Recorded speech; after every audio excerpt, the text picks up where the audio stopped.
गरीब साध साध सब नेक हैं, आप अपनी ठोरी।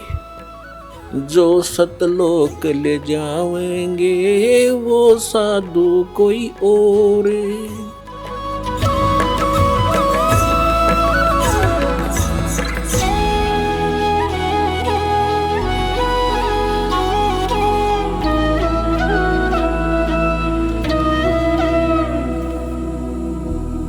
अब परमात्मा ने 600 वर्ष पहले यही कहा करते थे, साच कहूं तो यू जग नहीं मानता और झूठ में कह नहीं सकता। और साच कहते हैं ब्रह्मा विष्णु शिव जी दुखिया जिन ये राह चलाई हो। फिर बताते हैं कि सुरपति दुखिया भूपति दुखिया और रंक दुखी बपरीति हो। सुरपति यानी इंद्र का, स्वर्ग का राजा, देवताओं का मालिक सुरपति। उसका इतिहास देखो इंद्र का। दुर्वासा ने श्राप दे दिया, दुर्वासा ऋषि ने। इंद्र का राज खत्म हो गया, पता नहीं कहाँ जाकर जीवन व्यतीत किया। कभी राक्षसों के साथ झगड़े, लट्ठम लट्ठा, खाक जीवन है इनका ये। तो जो स्थान सुख का है उसको आप भूल ही चुके हो। हम स्वर्ग तक सीमित हो गए थे, हमारी बुद्धि की सीमा स्वर्ग तक स्थिर हो चुकी थी। अब परमात्मा ने बताया स्वर्ग तक तुम्हारा सबसे बड़ा शत्रु है, आपकी पूंजी का नाश करवाता है और फिर वहां खत्म करके आपकी पूंजी को नरक में डाल दिया जाता है। तो सतलोक जाएंगे तब पीछा छूटेगा। क्या बताते हैं? सुरपति दुखिया भूपति दुखिया, रंक दुखी बपरीति हो। अब निर्धन तो आप पे दुखी, स्वाभाविक दुख है उसको। तो कबीर साहब कहते हैं, कहे कबीर और सब दुखिया, एक संत सुखी मन जीती हो। आप इस ज्ञान को सुनकर आपने अपनी जो इच्छाएं हैं वो कम करनी पड़ेंगी। जो हम अननेसेसरी डिमांड भगवान पर रखते रहे, और वो दे भी देते हैं क्योंकि आपकी भक्ति आपको कदे मांग लो जब देंगे, पर वो दुरुपयोग कर लिया करते थे हम। अब हम इतना ही मांगेंगे, कितना? साईं इतना दीजियो जा में कुटुंब समावे, हम भी भूखे ना रहें, कोई अतिथि ना भूखो जावे। इतना दिए दाता कि जिसमें कुटुंब समावे, रिक्वायरमेंट ऑफ द फैमिली, यानी हमारे परिवार की जो आवश्यकताएं हैं वो पूरी हो जाए, और हम भी भूखे ना रहें, कोई अतिथि आ जा वो भी भूखा ना रहे। तो कबीर साहब कहते हैं, कल पे कारण कौन है, कर सेवा निकाम, और मन इच्छा फल देऊंगा जो पड़े मेरे ते काम।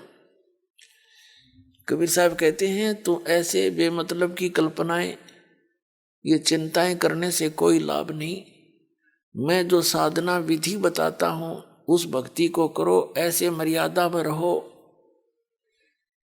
अपना जीवन रूपी सफर इस भक्ति मार्ग पर तय करना प्रारंभ करो। फिर इस जीवन रूपी सफर में आपको जो भी कोई आपत्ति आवेगी, फिर मन इच्छा फल दूंगा जो पड़े मेरे ते काम, पड़े धनी से काम। आपको परमात्मा ने सब पता है कि किस चीज की आवश्यकता आपको शायद ना पता हो, उसको अवश्य पता है किस बच्चे को अब क्या आवश्यकता पड़ेगी, तो उससे पहले ही आपकी व्यवस्था कर देगा वो। कबीर साहब कहते हैं, जो जन मेरी शरण है ताका हूं मैं दासे, गेल गेल लाग्या फिरूं हूं जब तक धरती आकाशे। पुण्यात्मा, आप तो बिल्कुल बच्चे हो इस मार्ग में, ठीक है। जो काफी समय से इस दास के सत्संग सुन रहे हैं उनको बहुत ज्ञान हो चुका है, क्योंकि हम जैसे पहले अन्य उपासना किया करता था। ये दास जैसे श्री राम, श्री कृष्ण, शंकर भगवान, विष्णु भगवान, हनुमान जी, बाबा श्याम जी, इनकी पूजाएं करते थे, जैसा भी लोकवेद सुन रखा था। और उनके करते करते भी हमें बहुत से लाभ होया करते। और हम यही सोचा करते थे कि ये भगवान श्री कृष्ण, भगवान श्री राम, विष्णु, शंकर भगवान, हनुमान जी, श्याम जी, ये हमें ये सुख दे रहे हैं। और भक्ति भी जैसे आम को राम राम कृष्ण कृष्ण, इस तरह के हरि ओम हरि राम, ये मंत्र अपने जैसे सुने सुनाए हम आप पर जाप करा करते। इन मंदिरों में जाते थे, गदगद होते थे भगवान के दर्शन करके, मूर्तियों के। और फिर भी हमें बहुत से लाभ होते थे, बहुत से संकट ऐसे टले हैं न सोच भी नहीं सकते पहले भी। तो हम ये सोचा करते थे कि जो पूजाएं हम कर रहे हैं इनसे ही लाभ हो रहा है। अब इस परमात्मा की तत्व ज्ञान रूपी रोशनी में अब दिखाई दिया कि नहीं, वो हमारा केवल प्रारब्ध ही चल रहा था और वो परमात्मा पूर्ण ब्रह्म कबीर साहब ही हमें सब कुछ कर रहा था। फिर भी वो साथ ही था हमारे।